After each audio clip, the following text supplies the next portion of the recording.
Hey YouTube, what's going on? This is Swordfish1390. This video is going to be a video response to MrRPGcrazy, who recently made a video of his top 10 favorite RPGs. Now I thought it would be fun to just respond and tell him my opinions. This was not easy because I've just played so many great games. I did narrow it down. It took me like a half hour to figure out what deserves to be on there, what might be on there, and what not. It was difficult, but I think I came down to a good top 10. So anyway, let's just get this started.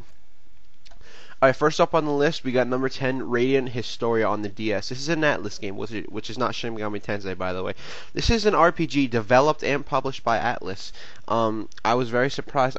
I knew I was going to like it, because I've seen videos of it before it came out, and it looked very promising. Did it meet my expectations? Yes, it certainly did. We got a deep story with really well done characters, in my opinion. The main character, he's, not just him, it's just all the characters.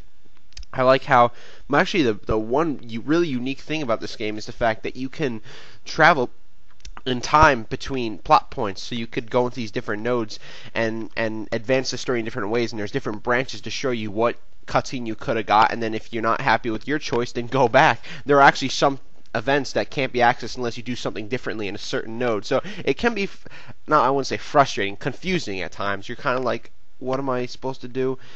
But it's really rewarding. You got tons of side quests. You got tons of just a non-linear story. It's not like non-linear exploration, but it's a non-linear story, completely open-ended. There's like infinite possibilities.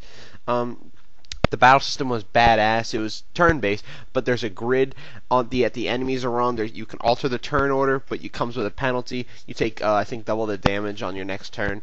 You can change a turn order, and then party members' turns that are back to back, you could like change where the enemies are on the grid. If the enemies are on the same square, all of them will take damage. It's just so cool. Really, Radiant Historia is a great game. Really exceeded my expectations. I'm very happy with it. That's Radiant Historia on the DS. Check it out, definitely. Alright, next up we have Persona 3 in the number 9 slot. This is one of the first SMT games I played. Actually, my first one was Digital Devil Saga. Yes, I know, very weird place to start for this series. Persona 3 was very impressive. I played it and I was like, well, this is more of an anime style game compared to Digital Devil Saga and Devil Summoner. Those are the ones I played before Persona 3. I was like, this is different. This is different. Then what I did was I went to YouTube and just saw a bunch of trailers and whatnot, and I was like, wow, this is not like anything I've ever seen. They're blowing their brains out, getting their personas to come out. I was like, this makes zero sense to me. Then, you know what? It was a really good story. Nothing I've seen before. You get attached to the characters. Battle system was fun.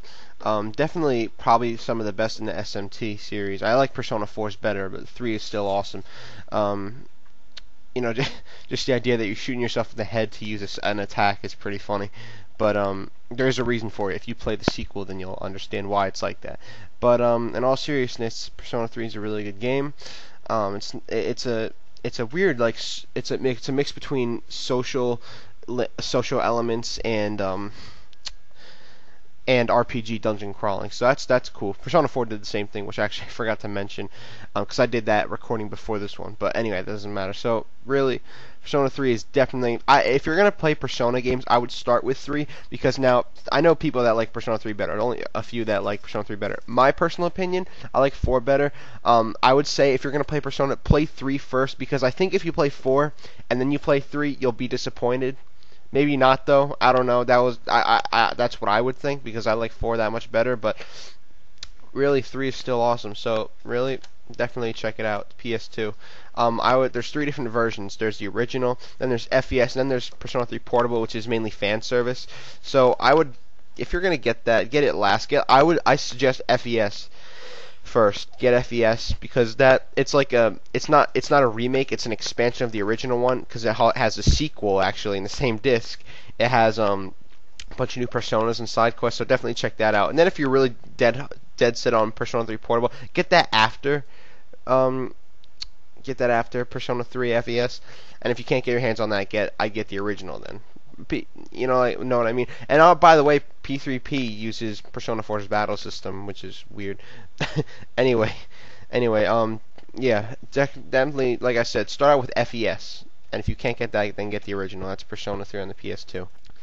This is another one you probably didn't expect to be on here on my list. Number 8 is Nier.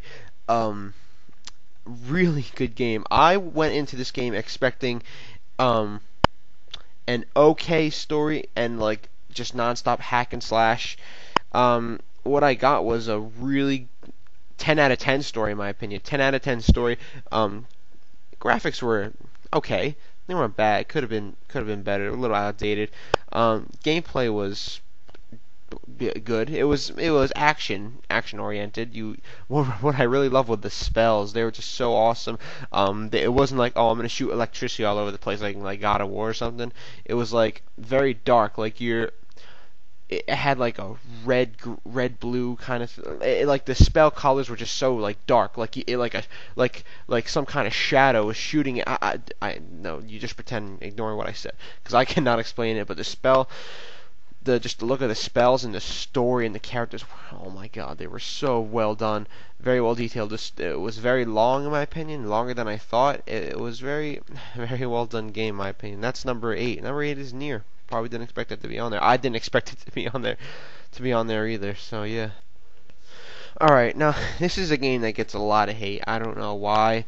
Final Fantasy 13 is a very good game in my opinion. Had a few problems, like all games have problems. All right, story was really good. Just the idea that it's almost like the humans are kind of being worked to death by the gods almost. That doesn't make any sense. But it's like the humans are terrified of these gods, or the fal'Cie, if you will, which are called in the game. That any human that has anything to do with it, especially if they're branded by the fal'Cie to do their dirty work, then they're sent to the other world to pretty much die. Because the government and the world is just terrified of these destructive powers that the humans are capable of when they're branded, when they become l'Cie rather. The characters I think I liked more in the story. Like I like the story a lot. It's very well done. It felt a little all over the place. Like it kind of was a little hard to follow. Not in the sense that it was nonsense, but it was just like what's happening. Like at least they have an in-game synopsis for you to listen to. So that's all well and good. So really, battle system was very fast-paced. This is not Final Fantasy 12. You're watching the fights, and you know you could leave the room, eat a sandwich, come back, and then you win the fight. It's not like that.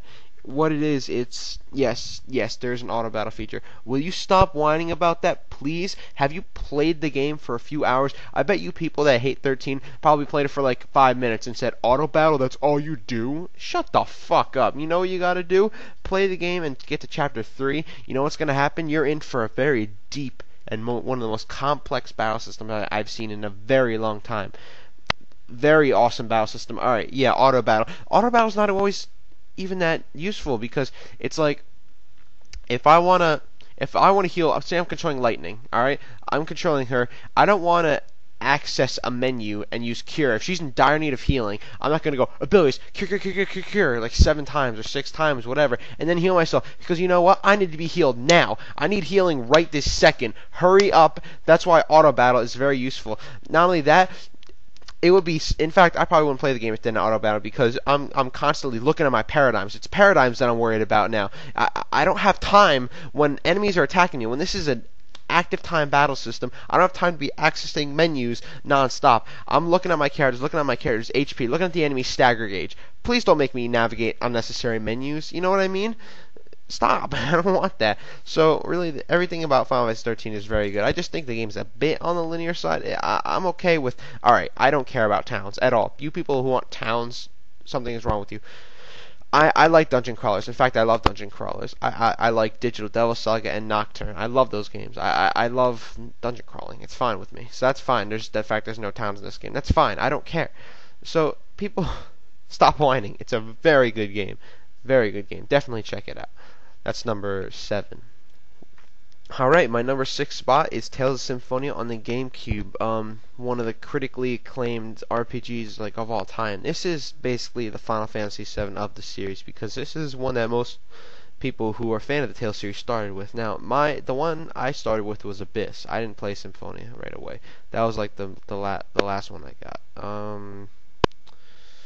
the reason, now I told a couple of my friends that this is my favorite Tales game. Reason I'll get into when I later on in the video. Basically, Tales of Symphonia is really good. Alright, really one of the only bad things I think of is that the story just takes way too long to get interesting. You're kind of walking around the world map and going to these stupid altars, and you're kind of wondering, is this the whole game? Is this what I'm doing? Like, what the hell is this? But really, that's really all there is. I'd say play the game through about 15 hours. Yes, I know it's a very long time to play a game just to wait for the story to get interesting, but I promise you will be greatly rewarded with a really awesome story. I promise. Very well done story. I love the characters. Battle system was traditional Tales style. Really, the only thing veterans of the Tales series that played like Abyss and Vesperia, there is no free run. The free run mechanic started with Abyss, so if you can get over that, you're fine. You got cool things like unison attacks and whatnot. So that's all well and good. Really, not too many complaints about Symphonia. So that's my number 6 spot on RPGs. Alright, number 5 is Tales of Vesperia on the 360. For those of you who don't know, so far I've completed 3 Tales games. That was Symphonia, Abyss, and this game, Vesperia. Now, of the 3, I think Vesperia had the weakest story. Now, there's always a misunderstanding. When I say stuff like the weakest story of the 3, the story is still awesome in Vesperia. Very well done. I just don't think it's quite as strong as Abyss and Symphonia. That's what that means. When I say it's the weakest of the 3, that doesn't mean this is a dumb, shitty story. That means it just doesn't quite hold up to the standards I think of Abyss and Symphonia. But what I thought of Vesperia did very much better than Abyss and Symphonia was I love the characters in this game. It feels like the last couple, really much all the RPGs I've showed you, I said great characters, but Vesperia definitely holds up in its own. Even if you don't like the story for some reason, you'll keep playing just to see what the characters are up to, what they're doing, what they have hiding. Everybody from the laid back and cool Yuri to the cowardly monster expert Carol to the intelligent and seductive Judith. And who can forget Raven the pervert? Yeah, there's always a pervert in the Tales games, but Raven's awesome. Really, the characters are awesome. And oh yeah, you can't forget Rapide, a dog who smokes a pipe. I'm not kidding. No, but battle system. I think the battle system is the best of the 3. In fact, it's the strongest gameplay general of the 3 Tales games I've completed. You got free run, you got over limits. Probably the newest thing that I've seen in this game in terms of Tales standards is that they added something called the Fatal Strike, where if you attack an enemy in a certain way, an aura will appear over them, and you press the right trigger, I think, and then they'll do like a really cool finisher. If it doesn't finish off the enemy, it'll just do massive damage. So that's all well and good. Overall, Tales of Vesperia, very good game. That's number 5 on the list, I believe. Alright, my number 4 spot is Final Fantasy IX. This was not my first Final Fantasy game. Actually, my first was Final Fantasy X. Now, granted, I didn't play through 10 on my own. I was seriously 8 years old when I experienced 10, meaning I had family members that played it. I would watch all the time, every single day, and just see what Titus and everyone else is up to. Final Fantasy X is very good. I just don't think it has quite up to par with the standards of this game. I didn't play Final Fantasy IX until I downloaded it off the PlayStation Network, so I'm very grateful that it came on that. I was really blown away. I like how it kind of got away from the what would be the word, the complex, overly complicated nature of Final Fantasy 7 and 8. I liked 7's story. I just thought it felt too all over the place, and the dialogue felt nonsensical sometimes. I'd read it and I'm like, what the fuck? What are you talking about? What does that mean? And I wish the game had some kind of hint system. If you don't play the game for a while, you're screwed. You're screwed because the story is just so convoluted. And Cloud is super emo for no reason. But no, I like how 9 went back to the traditional approach of Final Fantasies 1 through 6. You got that medieval feel. People who play this game cannot forget Vivi. Vivi is awesome. Do not fuck with Vivi because he will blast you with fire and destroy you. Vivi's awesome. I like Zidane. He's a great main character. He's not cocky. He's just kind of laid back and he just goes with the flow. He changes greatly as a character towards the end of the game. Those of you who know what I'm talking about. Overall, Final Fantasy IX is very well done. It uses the traditional active time battle system since Final Fantasy IV. It has a cool new ability system that I haven't seen in a while in RPGs, which actually, as a matter of fact, I forgot to mention back in Tales of Vesperia that it completely borrowed this element, which I didn't really agree with because it's not original enough, but in Final Fantasy IX it is. At least I think so, because I've never seen another game besides this that came before it, they use this system.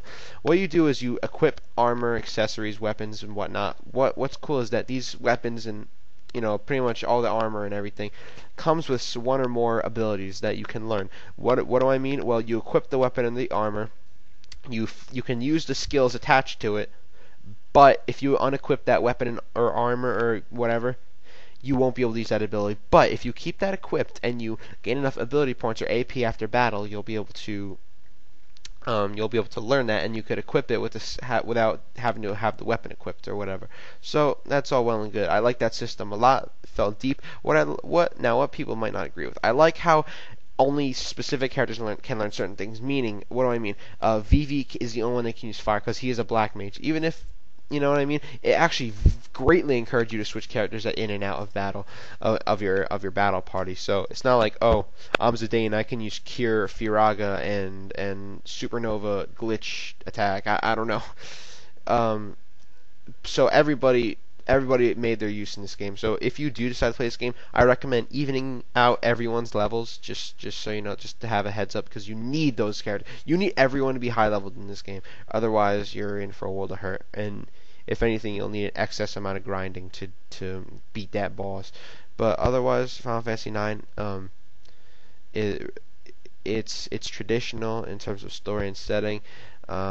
Really, no disappointments here. That's number 4 on the spot. Alright, now this is kind of 2 games into one, but it's not really. I'm putting together Digital Devil Saga 1 and 2, because now the thing is, Digital Devil Saga 2 takes place like immediately, like 5 minutes after the events of the first one. Not only that, they're basically the same in terms of gameplay, except with a few minor changes. So that's why I'm going to consider them both the same one. I love Digital Devil Saga. Now this was actually my first Shin Megami Tensei game. I know this might have been a weird place to start, but you know what? I never heard of the series. I saw it at the store, the first one. I was just like, huh, this looks weird. I might as well buy it. I'm a fan of RPGs anyway. I kind of wasn't expecting it to be this good. I was expecting, whatever, another RPG, I guess. What I got was a very dark, mature story with great characters. How they develop, they start off as robots, but there is a reason for that. They change and they can transform into demons. They have to eat each other to survive. It's just so awesome. Battle system is exactly like Nocturne. Nothing different.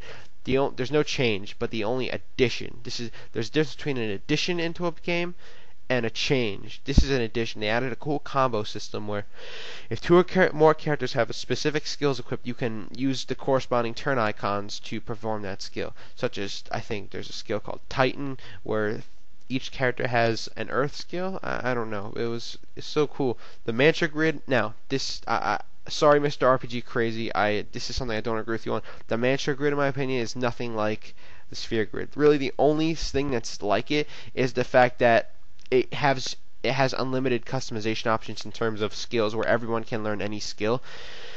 Basically, in the first game, the Mantra Grid is broken up into several trees, such as physical, magic, ice, fire, and all that good stuff. How it works is you master one mantra, learn its skills, and then another mantra in that same category becomes available. What you do is you buy the mantra. It'll say you can learn these skills. You fight battles, you'll gain AP or Atma points by winning fights. And then when you get enough AP, that mantra is considered mastered, and you can then equip the skills. Now, what's cool about this game? Well, it makes you limited because each character can only have up to 8 skills equipped. So it makes you it's like Final Fantasy IX. You're encouraged to switch characters in and out because you'll need different elements to hurt the enemies. Each character also has 1 strength and 1 weakness. For example, Surf is strong to ice, and he's weak to fire. Heat is vice versa, and everything like that. So you need to even everyone's out.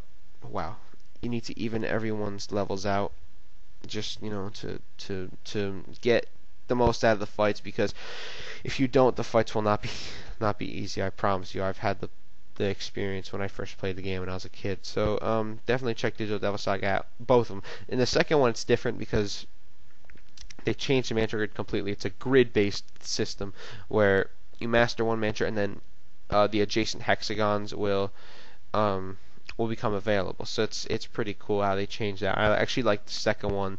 The second one's Magic Grid better, but both are basically the same game. That's why I put them into this one part. So other than that, number 3 is Digital Devil Saga 1 and 2. I love the Tales series. I love the Tales series. It's such a good franchise.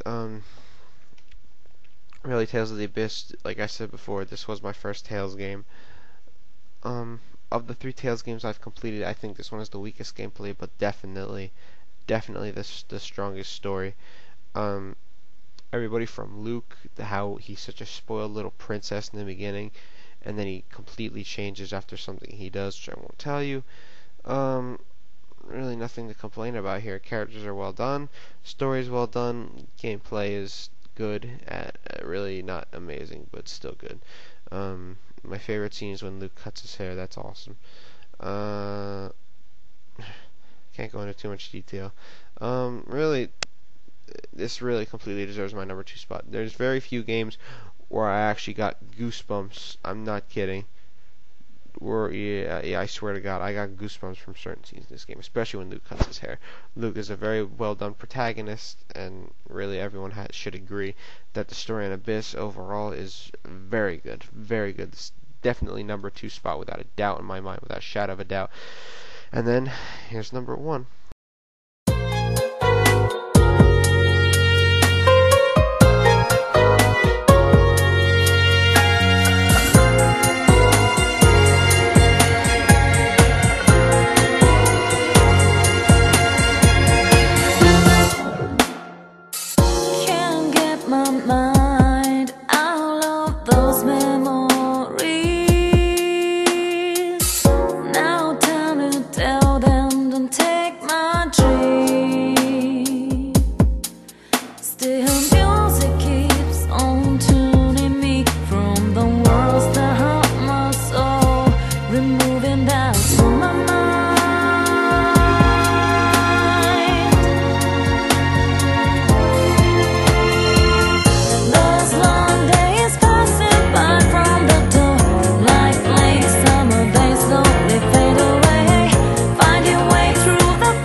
There are very few games that exceed my expectations, like Persona 4 did. There was zero, I mean nothing. This game is flawless. I found no flaws in this game whatsoever. Not even nitpicky. Nothing was wrong with this game. Everything from the story to the very well done characters who have these inner struggles, inner demons that they have to deal with, like such as Persona 4 really does deal with sensitive themes such as the pressure of taking over a family business, life in the spotlight, and sexual identity. Persona 4, in terms of story especially, deserves every bit of that M rating because this is not a game for children. It's the gameplay remains largely similar to Persona 3, but the battle system is, like I said, generally the same, but everything is reversed. What do I mean? Here's an example. Persona 3, when you get knocked down, your turn comes back. You get back up, you lose that turn. Not in Persona 4. When you get back up, you get to attack again. That's very good. You have one big change is the ability to control all your party members. In Persona 3, that was completely absent. You only had control of the main character. Persona 4, you could also guard, which can negate weaknesses for that first hit you take, but you'll leave the guard stance when you get hit at least one time. Battle system was overall kick-ass, very fast. It's not like Last Remnant where battles can take upwards of 20 to 25 minutes. I swear to God, that's how long they took. Persona 4, they take 30? I don't know, like 30 seconds. Depends on the enemy, but you know, all the animations didn't take more than 4 seconds. Like literally, flawless game, flawless. Even the now here's another thing I gotta disagree with you. Sorry, MrRPGcrazy. I love the music in this game. The game, really everything it had, awesome characters. Love these characters. See, I never clicked more with characters ever in a game. I mean, I am a teenager. I completely connected with them, what they're going through.